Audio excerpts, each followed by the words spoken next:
एक क्वेश्चन अभी सर इन लोगों को लिंक दे दीजिएगा गूगल वाला। 3 क्वेश्चन थे। एक डेल्फिया मेथड होता है, आप लोग भी अपने पीएचडी में जब करें तो उसको यूज कर सकते हैं, जिसमें क्या है कि बेसिकली एक्सपर्ट से बात करते हैं। तो मैंने 15 एक्सपर्ट से बात किया था जो रिटायर्ड पुलिस ऑफिसर्स थे, आईएएस थे और अकेडमिशियंस थे उनका। और उसके बाद एक एसएचओ का लिया था। इसमें अभी मैं बताऊंगा और आगे। एसएचओ मतलब स्टेशन हाउस ऑफिसर जो होते हैं उनका लिया था। और तीसरा सिटीजन परसेप्शन लिया। तो सिटीजन परसेप्शन में 6 कैटेगरी बनाई थी, तो अभी लेंगे। तो मैं अभी मेरा जो अभी प्रेजेंटेशन है वो एक्सपर्ट के इंटरव्यू और एसएचओ के बिहार पे तो इस पे है। तो मैं चाहूंगा स्टार्ट करें। सर वो आ रहा है तो या स्टार्ट कर दे। हाँ, धीरे-धीरे स्टार्ट कर देते हैं। हाँ ठीक। इसमें भी होगा सबको लगता है। देखो रवि सर वो पेन ड्राइव ले गए। ये दे दें, ये वाला आपको दे दें। ये बस वो बच्चे का ये देखते रहेगा। सर वो पेन ड्राइव ले गए। हाँ बस लेके आ रहा है, तब तक आप डिलीवर करिए। ठीक। हाँ तो 2020 में जो है 2020 में जो है जो यहाँ की उत्तर प्रदेश सरकार थी उसने पुलिस कमिश्नरेट सिस्टम लाने की कोशिश की और उसको किया। सबसे पहले नोएडा और लखनऊ में आपके किया और 2020 में किया था। इसमें बेसिकली क्या है, जो एक्सिक्यूटिव पावर्स है मजिस्ट्रेट्स के, सीआरपीसी में पावर है और पुलिस एक्ट में पावर, ये सारे पावर्स ट्रांसफर अब हो गए हैं किसके पास, पुलिस के पास, पुलिस कमिश्नरेट के पास। इस तरह से इसको थोड़ा सा मैं इसको लेबरेट कैसे करता हूँ कि पहले यहाँ डीएम होते थे और अभी भी डीएम होते हैं और एसएसपी होते हैं। तो डीएम के पास सारे law and order public order का पावर होता था, ताकि उसके कारण वो उस चीज को संभाल सके। और जो एसएसपी होता था उसको पुलिस के रूप में मदद करने की होता था। इवन एसएचओ की पोस्टिंग भी डीएम ही करता था उनके रिकमेंडेशन के लिए। तो सबसे इम्पोर्टेंट बात इसमें ये है कि ये सारे पावर्स अब जो है एक सीनियर ऑफिसर को चला गया, इसको पुलिस कमिश्नर का। मैं उनका भी इंटरव्यू लिया था तो उसमें उनकी भी बात आई थी। तो उन्होंने एनोमिटी के लेवल पे बोला था, इसलिए मैंने उनका नाम एनोमिटी पे रखा हुआ कि जिन्होंने एनोमिटी पे रखा हुआ है। तो वो एक एडीसी रैंक के अधिकारी हैं, वैसे आईजी एंड एबव था, तो एडीसी रैंक का सीनियर मोस्ट अधिकारी हैं। वो एसएचओ की पोस्टिंग और पूरी इस चीजों को प्रणाली को देखते हैं। तो ओवरऑल ये सिस्टम हम इस तरह से देखने की कोशिश है। और इसमें थोड़ा यूनिटी ऑफ कमांड को थोड़ा मैं कॉन्सेप्ट में बताऊं। इसका क्रिटिसिज्म ये है कि इससे सेंट्रलाइजेशन होता है पावर, लेकिन मेरा आर्गुमेंट सिर्फ पब्लिक साइड में रहा, ऑल इंडिया सर्विस को भी लेके और यूनिटी ऑफ कमांड को भी लेके, इस सेंट्रलाइजेशन हमेशा क्रिटिसाइज नहीं कर सकते। सेंट्रलाइजेशन हमेशा खराब नहीं हो सकता। जैसे इस खास यूनिटी ऑफ कमांड के रूप में आप देखें तो जो ड्यूअल स्ट्रक्चर था वो एक जगह पावर आने से और अच्छा हुआ है। इसके कई सबूत हैं जो मैं एक एक करके आपको दूंगा। सर वो आ गया आपको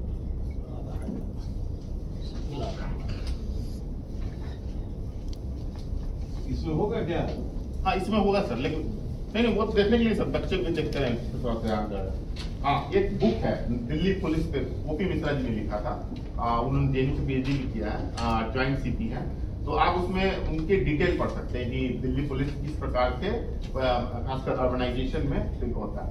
एक और कॉन्सेप्ट यूनिटी ऑफ कमांड, एक concept liberal theory concept. Sir तो यहाँ पॉलिटिकल साइंस के बैठे हैं सर, कि ये उत्तर प्रदेश सरकार चाह रही है कि 1 ट्रिलियन इन्वेस्टमेंट हो ये मतलब कि पूरे यूपी में।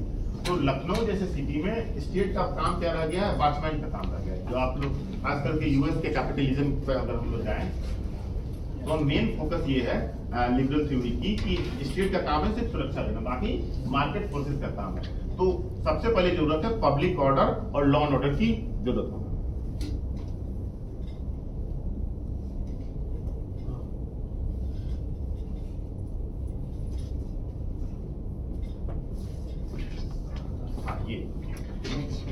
हाँ ठीक।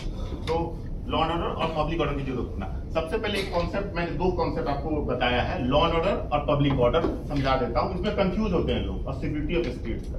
सेकंड एडमिनिस्ट्रेटिव रिफॉर्म कमीशन की रिपोर्ट है, उसमें इसका डिफिनीशन दिया हुआ है। सुप्रीम कोर्ट का एक केस है Ram Manohar Lohia versus union state, कोई बिहार सरकार पे है, ठीक है। तो बिहार सरकार पे है। तो उस पब्लिक ऑर्डर किसे कहते हैं, और एक हम 3 सर्किल बनाएंगे, कॉन्सेंट्रेट सर्किल, सेंटर एक होगा। सबसे जो बड़ा सर्किल होगा वो लॉ एंड ऑर्डर का सर्किल होगा, उसके अंदर पब्लिक ऑर्डर होगा, उसके अंदर सिक्योरिटी ऑफ स्टेट होगा। अब जैसे कि अगर कोई आपके कोई सामान छीन लेता है, स्नैचिंग है, छेड़छाड़ है, तो वो लॉ एंड ऑर्डर का प्रॉब्लम है। पब्लिक ऑर्डर प्रॉब्लम तब है कि मैसिव प्रोटेस्ट चल रहा है, या कोई रिलीजियस, कल ही रिलीजियस प्रोसेशन चल रहा था, मैं उसको दिखाऊंगा भी। तो वो डिस्टर्ब होता है, तो उसको हम लोग पब्लिक ऑर्डर करते हैं। और 26/11 जैसा घटना सबको याद होगा, अगर आप स्टेट पे हमला करते हैं या पुलवामा टाइप का, तो वो सिक्योरिटी ऑफ स्टेट है। तो उसमें सुप्रीम कोर्ट ने प्रॉपर डिफाइन किया है। तो बेसिकली पुलिस कमिश्नरेट लाने का मकसद ये है कि पब्लिक ऑर्डर को और लॉ ऑर्डर को अच्छा किया सके। क्यों? एक तो यूनिटी ऑफ कमांड का पॉलिटिकल साइंस का कॉन्सेप्ट ये है कि लिबरल थ्योरी के हिसाब से स्टेट का काम है सही से पब्लिक ऑर्डर, तो ही तो लोग आके इन्वेस्ट करेंगे। अगर चोरी चमारी होगी या कोई छीन लेगा किसी से कोई चीज, तो जैसे बिहार में टाइम में क्या था, 90 दशक में लोग इन्वेस्ट नहीं करना चाहते थे। तो ये इन्वेस्टर के आने के पर्सपेक्टिव के लिए भी इस ये गवर्नमेंट चाहते हैं कि पुलिस कमिश्नरेट सिस्टम आए। तो ये मैंने कहा कि तो यूनिटी ऑफ कमांड, जैसे सर ने भी बताया, एक्सप्लेन किया था कि हमेशा कमांड जो है एक जगह से आएगा। अभी क्या था, ड्यूअल कमांड था। तो इसके ड्यूअल कमांड के क्या नुकसान थे, हमने एक इंटरव्यू अभी किया था, एक राजेश पांडे जी हैं, ये इनका आप लोग वीडियो भी देखते होंगे कभी कभी। क्योंकि ये जब यहाँ सीओ हजरतगंज थे, जब श्री प्रकाश शुक्ला बहुत सारे लोग तो होंगे 90 के दशक में थे, और उस समय इन्होंने यूपीएसटीएफ में काम किया, यूपीएसटीएफ के फाउंडर मेंबर रहे। जब जिस समय श्री प्रकाश शुक्ला ने कल्याण सिंह को मारने की धमकी ले ली थी, ऑर्गेनाइज्ड क्राइम को टैकल किया, और यूपी एटीएस के भी हेड रहे जब बनारस में इनका वो हुआ था। और सबसे इम्पोर्टेंट बात है कि इन्होंने कहा कि क्यों हमें एक एसटीएफ की जरूरत पड़ी, क्योंकि जब लोकल पुलिस थी उसके पास इतने रिसोर्सेज नहीं थे कि एक क्राइम या ऑर्गेनाइज्ड क्राइम के पीछे हो सकते। तो यूपीएसटीएफ में बैठ के इन्होंने सबसे पहले पैरेलल लिसनिंग की फैसिलिटी जो है दिल्ली में था, यहाँ नहीं था, वो किया। और पहली एसटीएफ ऐसी पहली फोर्स है पूरे भारत में, वीरप्पन की फोर्स इसके बाद बनी, जैसा सर बता रहे थे। पहली ये कि जो डेडिकेटेड एक क्रिमिनल के लिए बना था, मारने के लिए। और आपके ये जो विधानसभा है, ठीक इसके सामने उसने कई लोगों को मारा था। एक क्रिमिनल की बात बता दूं कि उसने एक क्रिमिनल किसी को मारना था उसको, तो उसने 10 गोली एक राइट साइड में मारा, उसको कंफ्यूज हो गया कि हर्ट किधर है, तो 10 गोली एक साइड था। तो इतना उसका दहशत था। और इन्होंने फिर गाजियाबाद में, अरे उसका एक गुर्गा था, वो मेरा स्टूडेंट था। वो इंस्पेक्टर का लड़का था। एक बार वो मिला हमको, गमछा उमछा बांधे, मैं एक जगह स्कूटर ठीक करा रहा था, तो आया पैर छुआ रहे, कहा भाग जाओ भैया, हम भी फंस जाएंगे। उसके साथ उसका साथी था बाद में उन्हीं मार दिया, एनकाउंटर। एक और छोटा सा इंसिडेंट बता दूं, एक फोटो वाला बताता हूँ। श्री प्रकाश का कहीं फोटो पाएंगे तो एक फोटो है जिसमें वो जींस का पहना हुआ है, इसका रिलेटिव यही लखनऊ में रहते थे, तो वहां से फोटो मिल गया। तो इसके रिलेटिव रोने लगे कि हमको तो मार देगा। तो फिर कॉफी डे पे आए, कॉफी डे जहाँ पे है, तो वहां पे हीरो के चश्मा लगा था, सुनील शेट्टी का नीचे वाला इन्होंने लगाया और ऊपर उसका गला लगाया, ताकि वो लोग पकड़े कहाँ से फोटो लिया न पड़े। अब फिर शाम में इन्होंने एसएसपी अरुण कुमार के साथ प्रेस कॉन्फ्रेंस करी, तो आज तक वो पता ही नहीं कर पाए कि वो फोटो आया कहाँ से। श्री प्रकाश शुक्ला, वो राजेश पांडे का इंटरव्यू, हाँ, उस इसमें उनका है।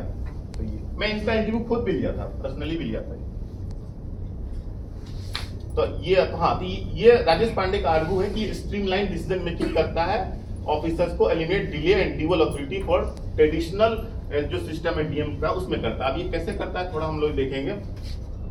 ये 2 केस है, एक मेरे फादर एलआईसी में थे सर, तो मजिस्ट्रेट बने थे इलेक्शन में, तो उनके भी एक इंसिडेंट है और इनका भी इंसिडेंट है। पहले इनका करते हैं कि अब जैसे यहाँ पर मान लीजिए कि पब्लिक ने अटैक कर दिया या मॉब ने अटैक कर दिया, तो ये लोग पहले फायर कर देते हैं, फायरिंग कर देते हैं, लाठी चार्ज कर देते हैं, और दोबारा आके फिर मजिस्ट्रेट से जबरदस्ती साइन करा देते हैं। ये खुद राजेश पांडे का रिकॉर्डेड इंटरव्यू है, मेरे पास रिकॉर्ड भी है, इनका रिकॉर्डेड इंटरव्यू है। तो इनका कहने का अर्थ है कि ये मजिस्ट्रेसी पावर पुलिस के पास होना चाहिए, तो क्विक एक्शन होगा।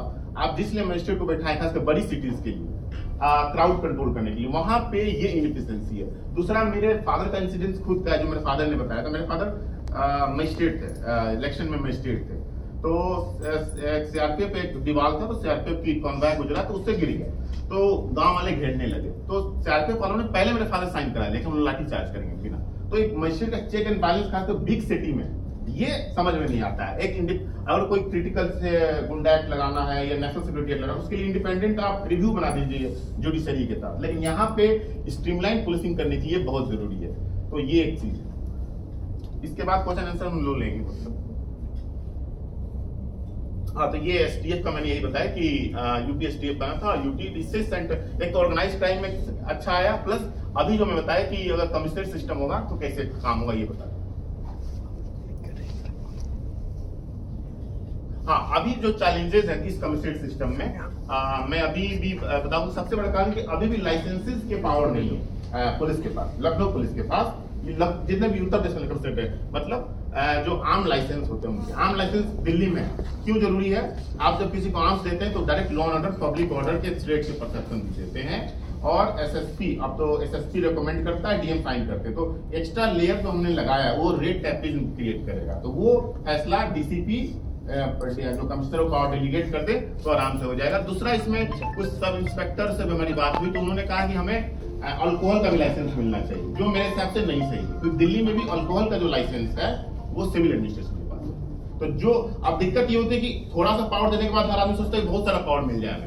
तो मेरा ये मानना है कि अल्कोहल का नहीं, आर्म लाइसेंस का पावर दे दिए। क्योंकि जब मेरी ओपी मिश्रा जी से बात हुई, जो दिल्ली के ज्वाइंट सीपी थे मतलब रिटायर्ड हो गए, आईजी रैंक का इंप्लीमेंट होता है, तो उनका ये कहना था कि अल्कोहल का हमारे पास नहीं है, आर्म्स लाइसेंस है। तो आर्म लाइसेंस मेरे हिसाब से कॉम्पिटेंट अथॉरिटी को इसको देने का अप्रूवल है, थ्योरेटिकली देखा जाए तो पुलिस के पास ही होनी चाहिए। तो ये अनदर एडीसी रैंक, मैं सब नाम बता देता हूँ, यही पुलिस कमिश्नर अभी जो सिंगर साहब है, इसलिए मैंने नाम कोट नहीं किया। एनोमिटी को उन्होंने कहा कि एनोमिटी के लेवल पे मैं दूंगा। इस सबसे बड़ी दिक्कत आ रही है सिविल एडमिनिस्ट्रेशन और आईएएस लॉबी से, वो उनको काम नहीं करने दे रहा है, हर काम पे उनको अरंगा डालते ताकि सिस्टम फेल हो जाए। लेकिन आने वाले 10 सालों में जैसा सर का कहना था कि हम इसको इंप्रूव कर ले जाएंगे और अच्छा कर जाएंगे। तो सबसे हायर अथॉरिटी का जो कॉन्सर्न है अभी पुलिस कमिश्नरेट को लेके वो ये था। हाँ, दूसरा ये मैं दिखा, ये कल परसों की ट्विटर की खुली थी, ये डीसीपी, इनसे भी मैंने, रवीना त्यागी है मैम, इनसे भी मैंने इंटरव्यू लिया था और इन्होंने सक्सेसफुल प्रोसेशन कराया। देखिए, जो रिलीजियस प्रोसेशन होते हैं सबसे बड़ा पब्लिक ऑर्डर का डिस्टर्ब होने का चांसेस वही होता है, क्योंकि आपको धर्म की आजादी है, लेकिन धर्म की आजादी तब है जब आप एक फ्रेमवर्क में करें। और ये मान लीजिए इस समय इनके पास मिनिस्टेरियल पावर है, तो ये तुरंत लाठीचार्ज या ओपन फायर का अपने जितना भी डिसीजन मेकिंग का एक्सेस है ये कर सकते हैं। अगर ये डीएम के पास पावर होता है, एसडीएम के पास अगर पावर होता है, इससे पहले होता है, तो इसमें वर्क करने में डिले होता है। ये आप 2 फोटो देख सकते हैं, ये 3-4 दिन पहले का फोटो है। और इनका एक माना था, डीएम का सिस्टम ये बोल रही थी कि जब ये कानपुर में थी तो ये बता रही थी कि कोई धरना प्रदर्शन हो गया, कोई मर गया, एक्सीडेंट हो गया, तो डीएम तुरंत उनको फाइनेंशियल पावर होती है, तो कुछ पैसा कंपनसेट के लिए दे देते हैं। तो कुछ पावर हमको लगा कि इनका कहना था कुछ वो पावर होना चाहिए ताकि सिविल एडमिनिस्ट्रेशन की चीजें कोऑर्डिनेशन के लिए और रिजोल्यूशन के लिए अच्छी हो सके। हाँ, ये इनका मैं इंटरव्यू इसलिए लिया क्योंकि ये सीबीआई में भी थे, राकेश अस्थाना, ये उससे यूपी काडर के नहीं है, ये गुजरात काडर के थे, सीबीआई में डायरेक्टर थे, सूरत और बड़ौदा के पुलिस कमिश्नर थे। और इनका मानना था कि डीएम के पास ही पावर होनी चाहिए। दूसरी बात की law and order, public order की स्पेशलाइजेशन जो पुलिस के पास होती है। उन्होंने कहा कि मैं सीसीटीवी कैमरा लगाया सूरत में, पुलिस कमिश्नर था इसलिए लगा पाया क्योंकि मेरे पास कुछ फाइनेंशियल पावर थे, पीपीपी मॉडल पे लगा पाया। अगर ये डीएम के पास होता पावर या कमिश्नर के पास होता तो लॉन्ग टर्म फाइल चलने में होता। अगर मैं 15 रिपोर्ट है जहां तक मेरी सेकंड एडमिनिस्ट्रेटिव कंपनी याद आ रही है कि उसमें कि फाइल 3 लेवल पे सेक्रेटरीट में चलना चाहिए। तो अगर उस कॉन्सेप्ट को माने तो इनका ही कहना था कि police commissionerate is the best system to execute. अब जहां तक आदमी के ऊपर डिपेंड करता है, कुछ जो पर्सन चला रहा है उस पर भी कर सकता है, लेकिन हम लोग भी ऑर्गेनाइजेशनल सिस्टम की बात करें तो इन्होंने यही कहा कि एज पर पुलिस कमिश्नर उन्होंने ऑब्जर्व किया था कि law and order and crime prevention and public safety और पब्लिक लीडरशिप ये यूनिक चैलेंज है मेट्रोपॉलिटन सिटीज में, और इसमें सेंट्रलाइज अथॉरिटी होने के कारण कंडीशन इंप्रूव करती है, वेरियस यूनिट्स में होती है और इंश्योर करती है better service delivery to citizen and उसके उसमें। तो ये राकेश अस्थाना जी थे उनका। हाँ, इनका एक और स्टेटमेंट था जो मैं बताना चाहूंगा कि खासकर से पुलिस कमिश्नरेट सिस्टम में बहुत सारे ऑफिसर होते हैं। पहले यहाँ क्या था, एसएसपी था, एसपी सिटी, एसपी रूरल वगैरह। अब क्या है कि एक कमिश्नर है डीजी रैंक का, 2 या 1 ज्वाइंट सीपी रैंक का ऑफिसर है, एक आईपीएस ऑफिसर है। फिर हर जोन में लगभग 4-5 जोन में 4-5 जोन के डीसीपी हैं, उस डीसीपी के अंदर एसीपी हैं। तो इस टाइप के मल्टीपल आईपीएस ऑफिसर्स और गस्टेड ऑफिसर हमारे पास हैं, ट्रेड ऑफिसर, जहां पे क्विक डिसीजन और बेटर कोऑर्डिनेशन और हाई लेवल ऑटोनॉमी और अथॉरिटी जो है रिस्टोर की जा सकती है इस पुलिस कमिश्नरेट सिस्टम। हाँ, अब मैं थोड़ा सा एक और कॉन्सेप्ट बताऊंगा स्ट्रीट ब्यूरोक्रेसी की, और क्योंकि कोई भी लॉ कहां लागू होता है एसएचओ के द्वारा।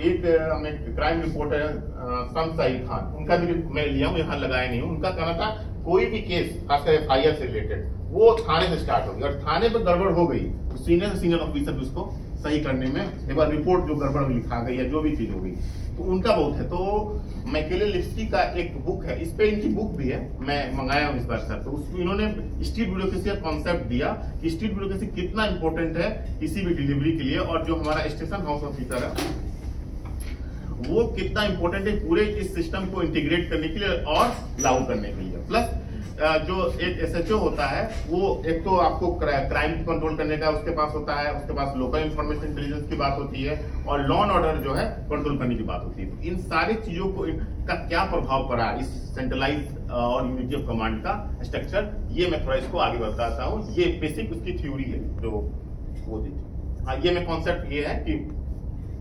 पॉलिसी डिजाइन और पॉलिसी मेकर्स को इम्प्लीमेंट करता है, डिस्कशन कांस्टेंट उसका क्या असर पड़ता है, पब्लिक एडमिनिस्ट्रेटिव रिफॉर्म में ट्रेनिंग रिसोर्स किस प्रकार से दे सकते हैं जो एसएचओ है, और अभी बहुत सारे सब इंस्पेक्टर्स के अपॉइंटमेंट हुआ है, अभी मैं देखा हूँ यूपी गवर्नमेंट में, तो वो एक तो ये डेमोक्रेटिक गवर्नेंस में, तो ये इसमें स्ट्रीट ब्यूरोक्रेसी कॉन्सेप्ट में बेसिक कॉन्सेप्ट है। हाँ, तो ये एक मैंने ये सर्वे किया था, उसमें आया है 5 लोगों से लगभग बात किया था कि कमिश्नर सिस्टम कैसे इंप्रूव करता है। ये मैंने एसएचओ से पूछा था, कृष्णानगर एसएचओ, गोमती नगर एसएचओ और एक और चिन्हट का था और एक बक्सी तालाब का था, ये 4-5 था। एक महिला थाना भी छूटा हुआ है आपका, अभी बातचीत नहीं हुई। तो 75% लोग जो थे स्ट्रांगली एग्री थे कि ये इफेक्टिवली होता है। एसएचओ 75% एसएचओ की बात कर रहा हूँ, और 25% थे एग्री थे। अब क्यों थे, इसका एक एग्जाम्पल आप लोग यहाँ देख सकते हैं। एक जिला बदर होता है, जिला बदर में क्या होता है, क्रिमिनल्स को बाहर रख दिया जाता है, लेकिन इसमें कॉन्सर्न है, ह्यूमन राइट्स कॉन्सर्न है कि आप जिला बदल कर दे रहे हैं। खैर, मैं एडमिनिस्ट्रेटिव पर्पज से देखूं तो कृष्णानगर के ये एसएचओ एडिशनल इंस्पेक्टर हैं, यहीं पर कृष्णानगर आपका है, तो इनका मानना था कि अब ये फाइल तुरंत एसीपी को देते हैं या डीसीपी को देते हैं, वहां से तुरंत अप्रूव कहा जाता है कि इस क्रिमिनल को बाहर कीजिए, जबकि एसडीएम डीएम के पास जाता तो एक तो इसकी रिस्पॉन्स नहीं समझ पाते और उनके पास बहुत सारा काम होता है, उसमें से एक लॉ एंड ऑर्डर काम है। जबकि ये जो ऑफिसर होगा, जो इनके ऊपर गस्टेड ऑफिसर होगा, उसके पास एक ही काम है कि जिला बदल करना या जो भी बात है। तो ये इफेक्टिव वे है। तो हम इस देख सकते हैं कि स्ट्रीट ब्यूरोक्रेसी एक यूनिटी ऑफ कमांड से अगर लिंक करें, बड़े कॉन्सेप्ट से लिंक करें, तो unity of command street bureaucracy को एम्पावर करता है या मजबूत करता है डिसीजन लेने के लेवल पे। तो ये एक इसमें इंपॉर्टेंट है। आगे नहीं है क्या? नहीं सर, 15 तो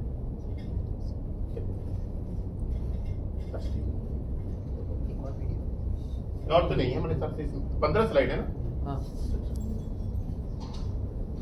हाँ, तो ये मैं ओवरऑल बताऊं कि तो मैं बताऊं यूनिटी ऑफ कमांड और एसएचओ के लेवल पे क्या हो सकता है सर, और पूरा ओवरऑल असर क्या हो सकता है। तो ओवरऑल सर मेरा ये पूरा डेटा का वो था। आज पे सवाल पूरे तो थोड़ा और अच्छा हो मेरे साइड से तो हो गया है। Now the floor is open for the question answer. So you people can ask the question and sir will respond to you. If you have any observation and concern or question, so you people can ask. What you have experienced दूसरा about the system? What do you feel about the system? So any kind of the concern and question you have, then you can pose before the sir, and sir will respond.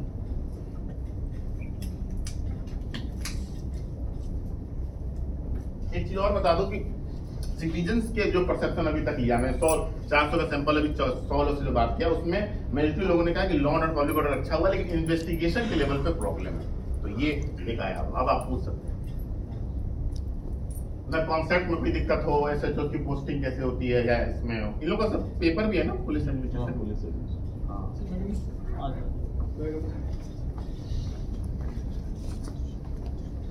सुरक्षित बेटा पूछो क्या मतलब, what do you make of the system currently करना है research है ना।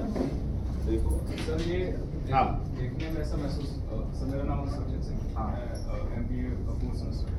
अच्छा, एमए। सर मेरा प्रश्न है कि जैसे सर पुलिस कमिश्नरेट सिस्टम या कोई भी जो सिस्टम नया बना रहा है, नया निर्माण कर रहा है, तो सर हमें हायरार्की में एक नया स्टेप बढ़ा देना है, और सर वो एक खर्चीली प्रणाली के अलावा कुछ नहीं चाहिए, सिर्फ पैसा बस खर्च हो रहा है, और वास्तविक रूप से एक डिपार्टमेंट बना देना, एक नया पद बना देना, तो खर्चीली प्रणाली है। तो ऐसा नहीं कर सकते सर, काम को ही डिवाइड कर देना छोटे छोटे। सर ये पुलिस कमिश्नरेट बनाने का सर ये खर्चीली प्रणाली है। अच्छा, आपके और क्वेश्चन है इससे रिलेटेड? सर एक क्वेश्चन मेरा है सर, लेवल ऑफ अर्बनाइजेशन क्या इम्पैक्ट करता है पुलिस कमिश्नरेट? हाँ करता है। वो ओपी मिश्रा की किताब जो मैं बताया, दिल्ली पुलिस पे, आप लोग उसको पढ़ेगा। हाँ, पहले क्वेश्चन इसका आपका देखते थे। देखिए अब जैसे एक आर्गुमेंट अभी भी आ रहा है, 1 नेशन 1 इलेक्शन करा दिया जाए तो स्मूथ हो जाएगा इलेक्शन, लेकिन सुभाष पालेकर ने सर इंडियन एक्सप्रेस में कही आया है वो कितना डेंजरस है। पहले उसको मैं फिर इस पे आता हूँ कि असेंबली कोई मतलब अगर मान लीजिए भंग हो गई कोई असेंबली डिसॉल्व हो गई तो उसको वेट करना पड़ेगा 3 साल जब तक कि नेशनल इलेक्शन ना आ जाए। तो कितना बड़ा एक तरह से आप स्टेट के पावर को छीनते हैं। पॉइंट नंबर 2, पैसा बर्बाद। देखिए अर्बनाइजेशन होगा तो एक एक थाने में 50-50 सब इंस्पेक्टर है, तो आपको तो ज्यादा पुलिस चाहिए होगा मैनेजमेंट की, इसमें कोई दिक्कत नहीं। दिक्कत तब आ रही थी कि आपने डीएम को भी पावर दिया हुआ है, पुलिस को भी दिया हुआ है, पुलिस को असिस्टेंट के लिए, तो जिम्मेदार किसको बनाएंगे? इस समय सिंगल हैंडेड जिम्मेदार आप पुलिस कमिश्नर को बना सकते हैं। Point number 1 plus chain of hierarchy बहुत फास्ट है। दिल्ली जैसे शहर, मुंबई जैसे शहर में ये सक्सेसफुली इंप्लीमेंट हो गया है। और यहाँ इंप्लीमेंटेशन में जो दिक्कत है आपको बता दिया कि जो एक सिविल एडमिनिस्ट्रेशन है, आईएएस लॉबी, वो अपना पावर छोड़ना नहीं चाह रहे। आप एक चीज बताइए, लॉ एंड ऑर्डर पे लाइसेंसिंग लेना है तो एक पुलिस अधिकारी ज्यादा अच्छा बोल पाएगा कि एक एसडीएम अच्छा बोल पाएगा? अब सर पब्लिक एड के हैं, इस पे इकोनॉमिक्स वाला अच्छा पढ़ा पाएगा कि हम पढ़ा पाएंगे? नेचुरल सी बात है। और ज्यादा पैसा तो आपको खर्च करना पड़ेगा, क्योंकि जैसे मैंने कहा कि 1 ट्रिलियन का इन्वेस्टमेंट होने वाला है आपके यूपी में, ये खर्च को और अच्छा करेगा। मतलब जब अच्छा होगा तो इन्वेस्टमेंट आएगी, जैसे पूरी आईटी सेक्टर आने वाली है लखनऊ। आप देखिए बैंगलोर सारी सब कंपनियां शिफ्ट हो गई, क्यों? क्योंकि उनके पास अच्छा law order, public order, law order सबसे बड़े क्रिटिकल है बिजनेस को फैलाने के लिए। अब बिजनेस फैलेगा तो पूरा चेन आएगा, फिर रेवेन्यू बढ़ेगा। और आप देखिए अभी बिहार में क्या हुआ, पूरा लीकर बैन कर दिया उन्होंने कि उससे लगा कि प्रॉब्लम सॉल्व हो जाएगा, लेकिन प्रॉब्लम सॉल्व नहीं हुआ और प्रॉब्लम बढ़ गई। तो रेवेन्यू जनरेशन भी होगा। मैं लॉन्ग इसलिए मैं कहा कि लिबरल थ्योरी का भी यहाँ यूज मैंने किया पब्लिक एड के साथ। और सर मेरा नाम अंजलि है, बीए फर्स्ट सेमेस्टर। सर मेरा क्वेश्चन ये है कि आपका एग्जैक्टली परसेप्शन क्या है कि आप जो पुलिस डिपार्टमेंट है उसको किस तरह देखते हैं, सेंट्रलाइज और डिसेंट्रलाइज? नहीं, इस प्रोसेस में तो सेंट्रलाइजेशन है। पर सर फिर ऐसे तो फिर कहीं ना कहीं हम लोग को क्या जो डेमोक्रेसी है उसको कहीं हार्म ना हो जाए? नहीं हार्म नहीं हुई, तो पुलिस अकाउंटेबल होगी लॉ ऑफ द लैंड। अब तो पुलिस चेंज होगी। सेंट्रलाइजेशन मैं ऑल इंडिया सर्विस का आर्टिकल लिख रहा हूँ आने वाला तो मैंने कहा कि अखिल भारतीय सेवा किस तरह से इंटीग्रेट की है।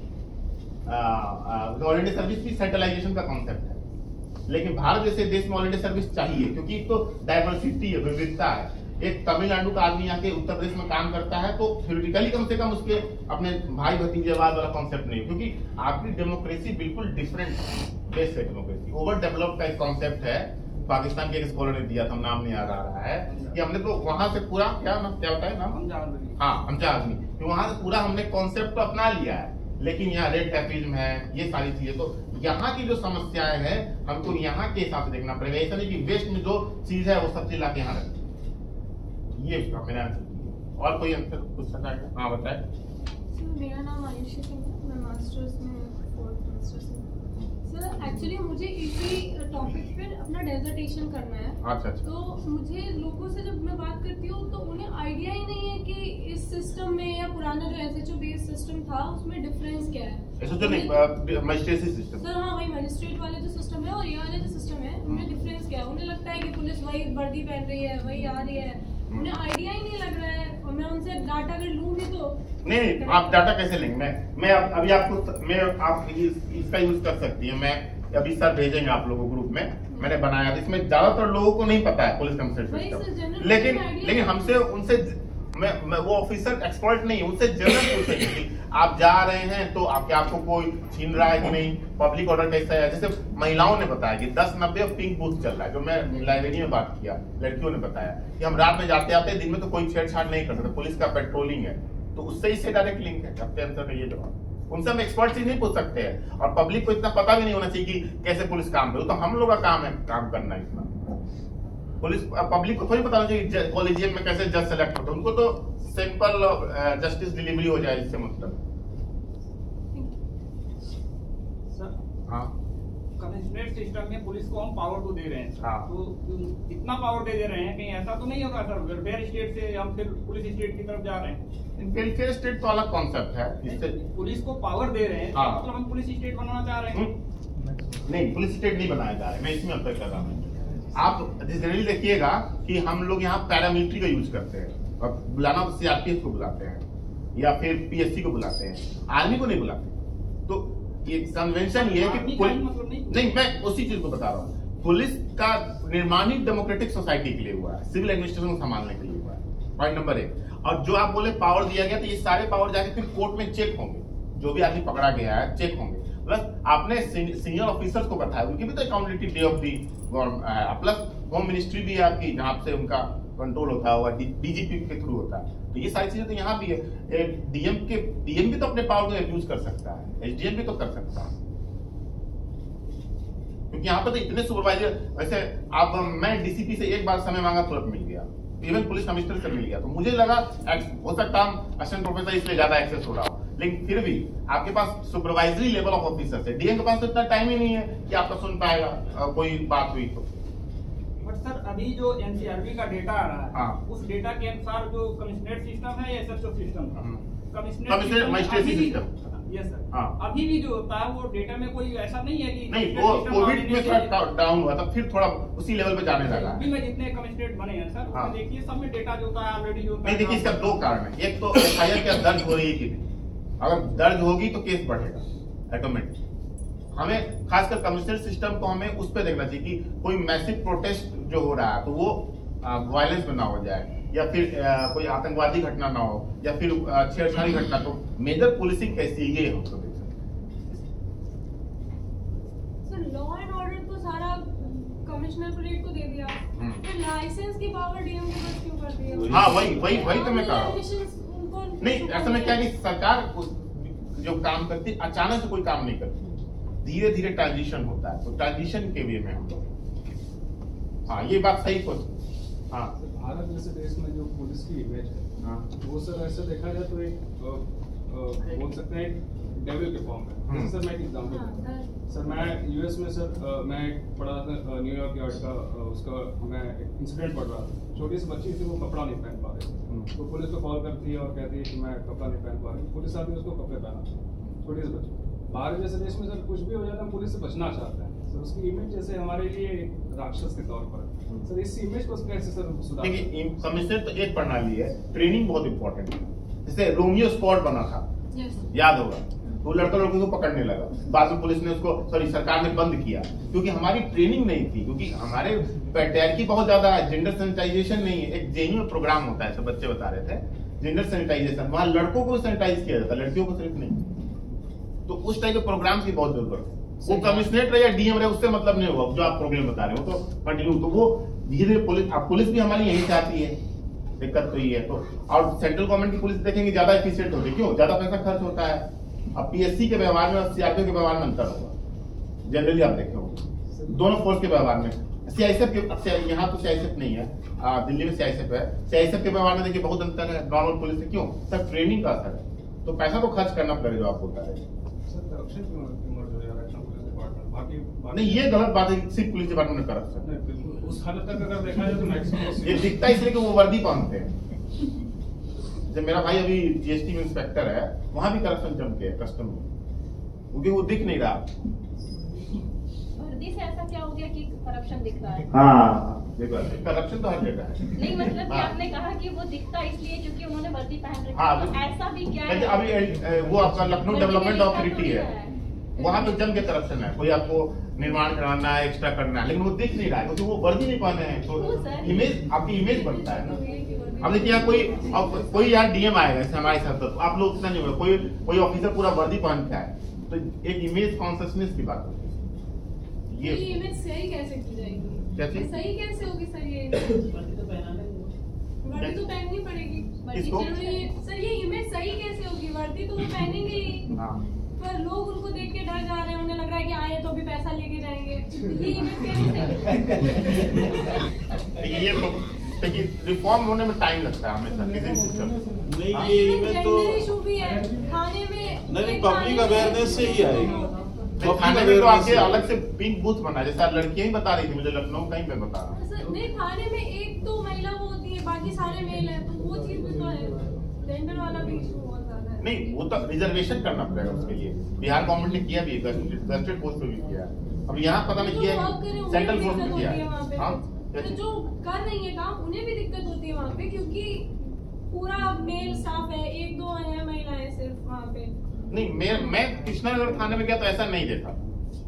अब मुझे पास एग्जैक्ट डेटा नहीं है सर, कृष्णानगर थाना और गोमती नगर थाना की मैं बता सकता हूँ कि उसमें नई महिलाएं बहुत दिख रही है, सब इंस्पेक्टर और सिपाही के लेवल, कांस्टेबल इसको बोलते हैं। आप बताएं सर, कमिश्नरी सिस्टम का डिजिटल इंफ्रास्ट्रक्चर कितना डेवलप है और कौन-कौन सी नई पॉलिसीज आने वाली? हाँ, इसमें ये है कि मैं इस पे आपको शेयर करूंगा। आईपी डाइजेस्ट में लिखा है कि लखनऊ पुलिस एआई का यूज करी, अब सुबह ही बात हो रहा था सर से, एआई का यूज करके ये देख रही है, सीसीटीवी से डेटा कलेक्ट करती है और क्राइम को रीड करती है, किस इलाके में ज्यादा क्राइम है तो उस इलाके में पेट्रोलिंग हम ज्यादा करें, या सुनसान का इलाका कैसे है, ये यूज हो रहा है। मैं एक आर्टिकल से शेयर करूंगा। लखनऊ पुलिस एआई का भी यूज करना स्टार्ट की अभी हाल में। सर, क्या हमारे पास कोई एक ऐसा ऐप है जिससे हम डायरेक्टली कर सकते हैं EFIR के अलावा?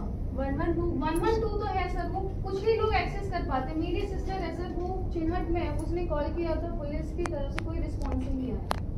तो सर कहीं ना कहीं तो लैक सर साइबर सेल उनका एक्टिव नहीं है, बहुत अच्छे से वर्क नहीं करता है।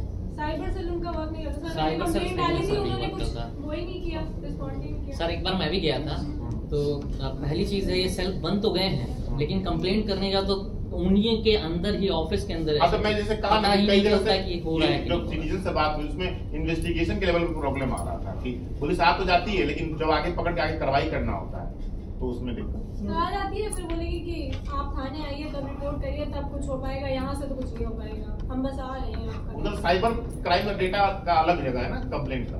नहीं सर, साइबर क्राइम के लिए आप कंप्लेंट करिए ऑनलाइन, फिर मतलब बोला है कि ऑनलाइन करिए तुरंत रिजॉल्व होगा, पर कोई रिजॉल्व नहीं होता है। हाँ बताएं सर, जैसा कि सबने कहा कि बेहतर स्टेट से पुलिस स्टेट की तरफ पुलिस को जैसे हायरार्की में दे रहे हैं, पूरा कमांड दे रहे हैं सेंट्रलाइजेशन पद से, तो पुलिस स्टेट बन रहा है। यहाँ पे सर पुलिस स्टेट आप कहते हैं कि उसको कोर्ट देखता है, उसके बाद जो कितना पावर है पुलिस के पास। सर इवन तो उससे कोर्ट से पहुंचने से पहले ही कस्टोडियल डेथ्स हो जाती हैं। कस्टोडियल डेथ में इंडिपेंडेंट इंक्वायरी का ऑर्डर है NHRC। उसके ब्याह पे सर जो वुमेन्स एनरोल होती है पुलिस कमिश्नर सिस्टम में, उनके साथ हरेसमेंट होता है वुमेन पुलिस ऑफिसर्स के द्वारा, सर उसको कैसे ठीक करेंगे सर? देखिए ये तो सेक्सुअल हरासमेंट कमेटी 2013 वाली बनी है, तो उसमें आप कंप्लेंट कर सकते हैं बिल्कुल। सर वो चैलेंज चलता आ रहा है एक तरीके से कि देखिए हम स्टेट को रिप्रेजेंट नहीं कर रहे हैं, मैं अब जो स्टडी का उसको रिप्रेजेंट कर रहा हूँ। हाँ देखिए मैं स्टेट का पार्ट नहीं हूँ, जैसे सर भी हम लोग स्टेट के पार्ट नहीं है। सुधार चल रहा है लेकिन अभी बहुत सारी समस्याएं तो है।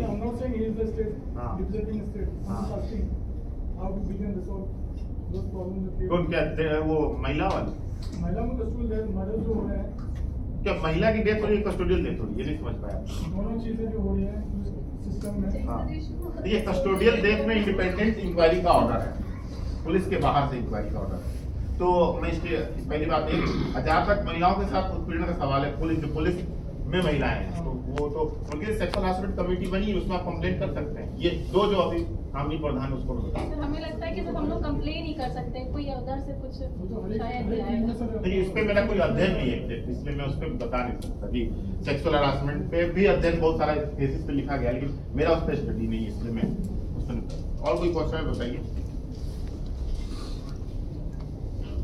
यूनिटी ऑफ कमांड लगता नहीं पुरानी अवधारणा होगी, कुछ नया और आना चाहिए। हेनरी फ्यूल बात करते हैं फंक्शन फोर्स में। हाँ हेनरी फ्यूल, अच्छा टेलर बात करते हैं फंक्शन फोर्स में। सर ऐसा नहीं कुछ और नया आना चाहिए, यूनिटी ऑफ कमांड काफी पुराना होता जा रहा है। नहीं मेरा इसमें यही अच्छा सवाल है कि यूनिटी ऑफ, जैसे ह्यूमन रिलेशन जब थ्योरी आई तो उन्होंने कहा कि क्लासिकल थ्योरी को रिजेक्ट कर दिया, फिर साइकोलॉजिस्ट थ्योरी आई, लेकिन यूनिटी ऑफ कमांड या क्लासिकल थ्योरीज की सारे तरह से रिजेक्ट हम लोग नहीं कर सकते। यूनिटी ऑफ कमांड कितना इफेक्टिवली काम कर रहा है मैंने इसे SHO और पहले के एग्जांपल में दिया। ड्यूअल कमांड होगा तो हमेशा कंफ्लिक्टिंग होगा, खासकर से पुलिस में हूं तो मुझे लगता है कि कमिश्नर सिस्टम खासकर बड़े शहर के लिए सबसे उपयुक्त और सही सिस्टम आना तो चाहिए, लेकिन फिलहाल उसका रिलेवेंस पूरी तरह से हम लोग डिस्कार्ड नहीं कर सकते। सर बोलते हैं no man can serve to masters. हाँ वो वाली बात है। तो लेकिन सर अगर देखा जाए कि सेंट्रल से भी दे, यहाँ से भी दे, वहाँ से भी कमांड नहीं होती तो उसको वर्क तो नहीं करता, आदमी तो एक ही है। नहीं तो कंफ्लिक्टिव हो जाएगा ना। अब आपको 2 साल एक ही सब्जेक्ट पढ़ाने लगे तो आप असाइनमेंट कोई कुछ बोले कुछ बोले, कोऑर्डिनेशन कैसे हो पाएगा? ये चीज इसमें यूनिटी ऑफ कमांड की। तो ऐसा नहीं लग रहा है कि गवर्नमेंट नए टर्म्स इंट्रोड्यूस कर रही है क्योंकि लोगों को लगता है ये नया है तो अच्छा ही होगा?